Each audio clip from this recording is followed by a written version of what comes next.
All of Colorado is being asked to stop and to look for a moment at these Amber Alert photos. A mother and her son kidnapped at gunpoint by her ex-boyfriend, the boy's father. Investigators say Samantha and Zaid Adams were kidnapped from a house in Commerce City around 11:30 this morning. They think this guy, Mauricio Venzor Gonzalez, headed south of them on I-25. Their car was found abandoned in Pueblo this afternoon. No sign of Samantha and her son Zaid. We know that we have viewers in every corner of Colorado, and all are being asked to keep an eye out for these people. If anyone sees them, please call 911. Denver is putting its money where its mouth is to provide sanctuary to people living in this country illegally. Mayor Michael Hancock has talked about Denver being welcoming and inclusive to people who are at risk of deportation. Well, now the city's putting together a legal defense fund for people here illegally and making it harder for federal immigration agents to get access to them once they're arrested in Denver. The mayor's announcement, made today before a crowd of supporters, did not specify who will pay for the legal defense of people here illegally. The mayor said he was leaving the door open to using taxpayer dollars. The announcement also didn't specify whether people here illegally who have been convicted of other more serious crimes could be defended from deportation by this city fund. The mayor says this change today is about protecting everyone who lives in the city of Denver, making everyone feel safe. We asked him a couple of times what message he believes that this sends to families who are outside the U.S., families considering making that dangerous and illegal crossing to seek sanctuary in a city like Denver. Do you think it'll maybe have people come to Denver? People coming every day. ICE has blasted Denver's flirtation with full-blown sanctuary city status, saying that it puts people at risk, including the immigration agents forced to make arrests in riskier places rather than at Denver's jail. The mayor suggested that critics who have recently seized on cases where deportation suspects were released from Denver's jail against ICE's wishes and went on to commit other crimes. The mayor said that's about stereotyping.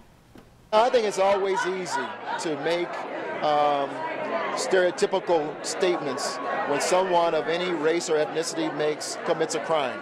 The reality is that could be a native resident who's released who commits a crime. We're not about shielding criminals here.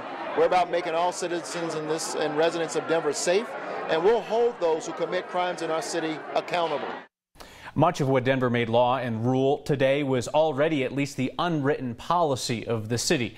But this does pretty much assure that the Trump Justice Department is going to try and withhold about $900,000 worth of law enforcement funding from Denver. Denver today joined Chicago in suing the feds in defense of sanctuary cities. 1 hour to kick off of the Broncos preseason game, and Ticketmaster has unleashed an excrement storm for fans trying to get into the stadium. Broncos are telling fans that if they are unable to see their tickets digitally or print them at home, that they now have to come and stand in line at a ticket window to have them printed and handed over.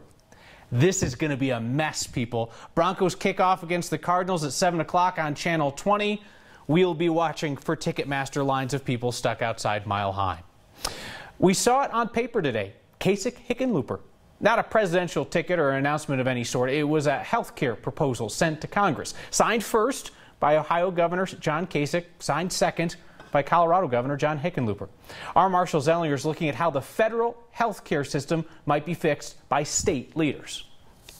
While Congress is on vacation this month, our friendly odd couple, John Hickenlooper and John Kasich, revealed their fix for Obamacare in this letter just sent to Congress. But it's a significant step in that it shows that we can make compromises across party lines. Kind of. The letter is signed by 8 governors, 5 Democratic, 2 Republican, and 1 Republican turned independent. Here's a summary. It keeps the individual mandate, the penalty for not having insurance. It suggests a tax exemption to entice insurers to provide coverage in underserved counties.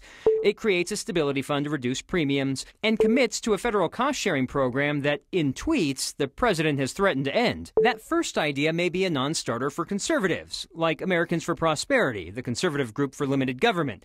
The state chair, Jesse Mallory, tweeted, "The governor's plan fails out of the starting gate by calling for the continuation of the individual mandate. Rather than exploring ways to allow the market to be more competitive, he calls for more government intervention, which drives up costs." The governor said he spoke with about 15 other Republican governors and staff members whose support is silent because they did not sign the letter to Congress. They're perhaps worried, I won't say that they are, but perhaps that they're worried that too many people signing on to the letter is going to in some way push the Senate or the Trump administration into more of a defensive posture. I've never heard of too much support being a bad thing. Next step for the future Governor Hickenlooper, he heads to Washington to pitch this in front of Congress in person 1 week from today, because as a governor who does not want to run for federal office, why don't you just go to Congress and pitch yourself to whoever wants to listen? Exactly. I'm not saying that I was laughing at the piece, but I was laughing so hard I cried and needed some tissues. Marshall Zellinger, thank you so much. If you happen to overhear a conversation or two today about addiction and overdoses, that's a good thing. Today is Overdose Awareness Day. It's a chance to talk about something that all too often is seen as a source of shame rather than a problem to be faced out front, in the open. Hundreds of Coloradans die each year due to addiction. This is the story of Morgan Tarts of Castle Rock, as told by her parents.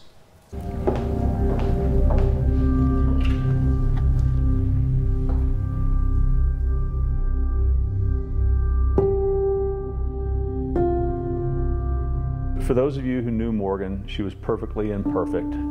She was our beautiful purple rose who unfortunately had sharp thorns guiding her through life. So my daughter Morgan was one of 4 kids, and I am so proud of each one of my kids, and I would tell Morgan on a daily basis that she was going through something that I was most proud of, because every day was a struggle for her. She's funny. I mean, she would make me outwardly laugh. She was outgoing. We could go into a restaurant and she would start conversations with someone from the 80-year-old sitting next to us to the teenager across the table. Everyone was drawn to her. We could be in trains and all of a sudden she'd be talking to someone. As much as she wanted to be normal, that's all she wanted to be in life. She couldn't, because she had this one thing, this drug that controlled her everyday thought process. We got a call from Morgan after she left rehab and she wanted to come home, and we were so excited. She came home, we all got to see her, which is a blessing. But that morning, when we went to check on her, we found her. My daughter called 911, my son held the phone. They walked me through what to do. Still didn't have a pulse, and then the sheriff came, the EMTs came, the fire trucks came. We had 10 to 15 people in our house working on Morgan. Her heart started beating, she had a pulse, and we rushed her to ICU, where we were with her for 4 to 5 days. But unfortunately, too much time had elapsed, and so she was declared brain dead.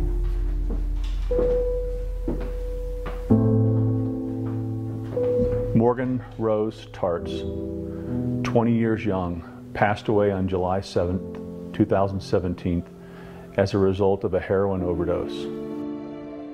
So on the 90th day, we were about ready to celebrate with her that weekend. She went outside, they were having a meeting, and she just kept walking, and she doesn't know why.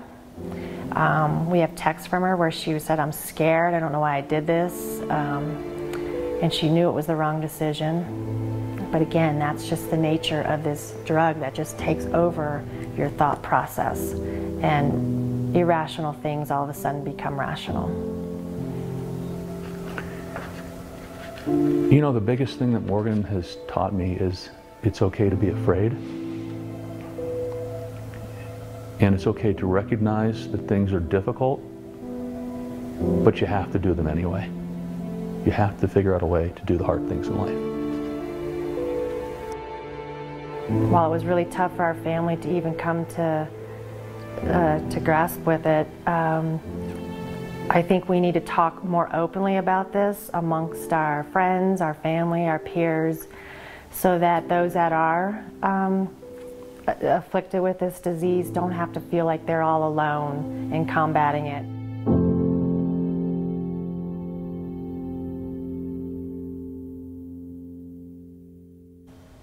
You saw a phone number during that story for the Colorado Crisis Support Line. They are there 24/7. You can call right now. Number's there again, 1-844-493-TALK. We've put this same number in the article on 9news.com, which includes links to other resources for Coloradans impacted by addiction. Our next question comes from a viewer named Robert, who asks, why does Colorado still require front license plates on vehicles when many other states do not require them? Robert, reason is pretty simple here, actually. Colorado still requires a front license plate because it makes it easier for law enforcement to catch you when you misbehave. Front license plates end up on bumpers that break loose at the scene of a crash or leave an imprint after a hit and run, and they give those lovely speed radar vans one more opportunity to snap your picture when you're going too fast. 1 week into the era of social pot licenses in Denver, and no one has applied for one. Nobody. City says that isn't surprising because it's going to take a while for businesses to work out all the details, make sure they're doing it by the law. To qualify to allow people to smoke marijuana inside a business, that business cannot already be a pot shop and it can't have a liquor license. So places like yoga studios and coffee shops are expected to be among the contenders. Spots like Mutiny Info Cafe, it's a coffee shop and bookstore on South Broadway. And the co-owner at Mutiny says they've been working with their lawyer and their landlord to see if they can get an application together. That would include approval from their neighborhood association, making sure the building's up to code with ventilation. And the landlord ultimately has to sign off on people smoking marijuana inside the business. So what we want to do is have maybe a once-a-month party here where you come in, maybe you pay a cover charge at the door. We have bands or comedians or magicians, some events going on here, maybe a panel of politicians talking about cannabis or other speakers talking about cannabis. There'll be a line of 9 News reporters to cover that panel. Mutiny says they'll have their application ready in about a month's time. They still have to see who from the neighborhood is going to be on board with this.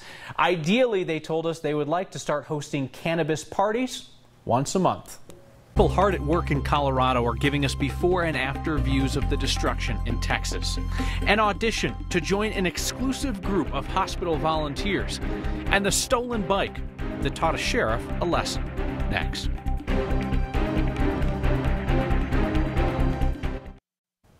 We are getting new perspective on the destruction that Hurricane Harvey left behind in Texas, and it comes from our neighbors in Colorado. Digital Globe, a satellite imagery company based out of Westminster, sent us these photos today, before and after images of Texas coastline towns, Angleton, Brookshire, Holiday Lakes, Rosenberg.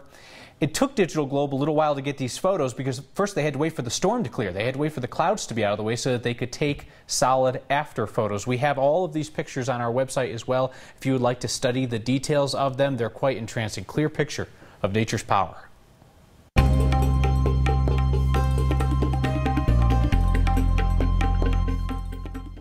Dark clouds over the metro area this hour. I'm meteorologist Kathy Sabin. Our Broncos take the field here in about 45 minutes, and there is the chance that we'll see a little rain, thunder, and lightning over the next hour or so. So we're monitoring these fairly weak, non-severe storms after a day with highs close to 90 once again. On radar, these storms are moving rapidly from the west to the east. A lot of wind and lightning. They're not holding together terribly well, and most of the activity over the elevated terrain and across the western slope. Tropical depression Harvey continues to spin just to the west of the Atlanta area. There's a cool front that will keep it east of St. Louis, but heavy rain in the forecast for the Ohio River Valley over the next 72 hours. Isolated thunderstorms here in the city. Storms move out. The winds shift out of the north. There may be some cloud cover in the morning that could hold a few sprinkles as we start off our Friday. Partly sunny in the afternoon with seasonal highs in the mid-80s to round out, well, this is the last week of August. Hard to believe. Cloudy, hazy, and warm, 60 tonight. Tomorrow, a mix of clouds and sunshine with a high of 86. Sunshine, a return of summer weather for the unofficial end of summer, Labor Day weekend. A lot of people think of that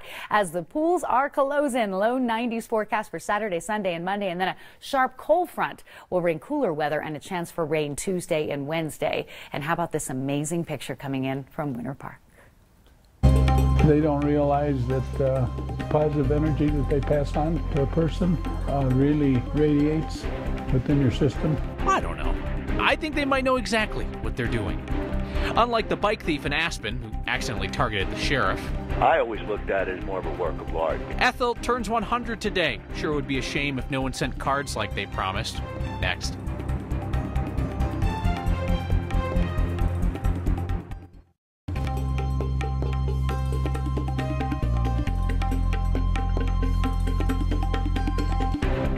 They used to call hospital volunteers candy stripers. Nowadays, hospital volunteers don't wear stripes. Some, though, do have spots. Our photojournalist Chris Hansen introduces us to some volunteers in Lakewood.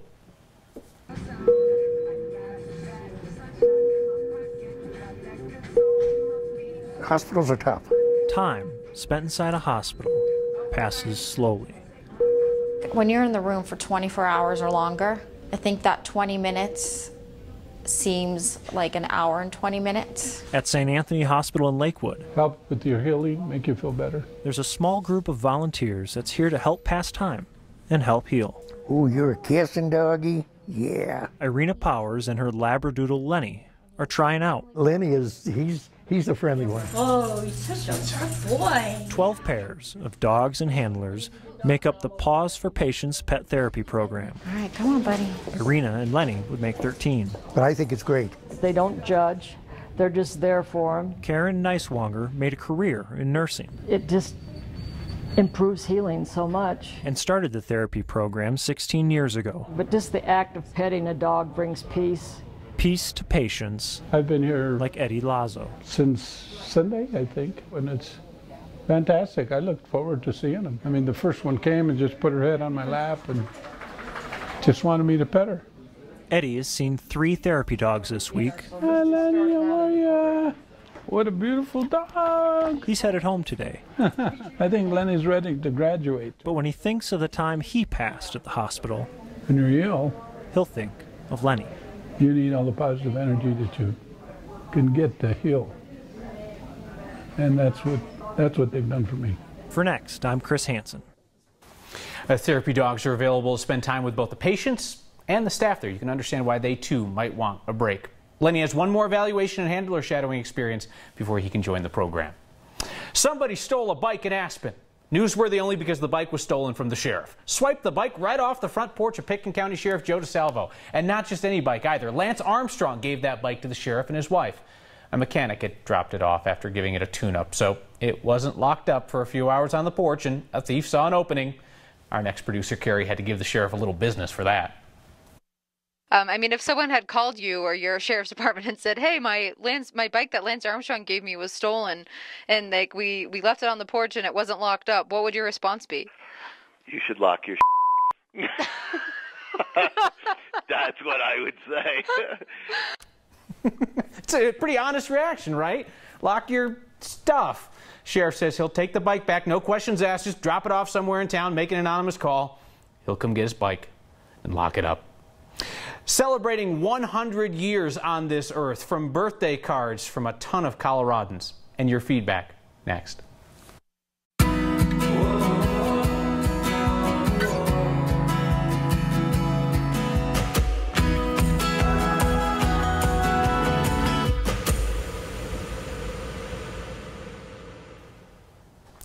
We first met Ethel Starbuck on Monday. Retired school teacher, lives in Meeker. All she wanted for her 100th birthday today was birthday cards. Well done, people. Ethel got her cards. Her family says she received so many they couldn't count them all. She went through and opened them and said, "Look at that smile. Come on now." What else did she do for her 100th birthday? You're thinking maybe cake, candles? Yeah, she went fishing this morning. Didn't catch anything, but a wonderful day spent with her family. Happy birthday, Ethel. Lots of feedback tonight on our story about an overdose death in Castle Rock. DJ says, lost my sister to an overdose in July. I feel the void. And Steve from Parker writes in to say, Kyle, are you sure you speak for everyone at 9 News when you say reporters will line up to cover a marijuana story? Steve, I never speak for anybody but myself, and often when I speak, it's with a touch of sarcasm. Next is great practice to help you discern it. So I will see you, Steve, next time.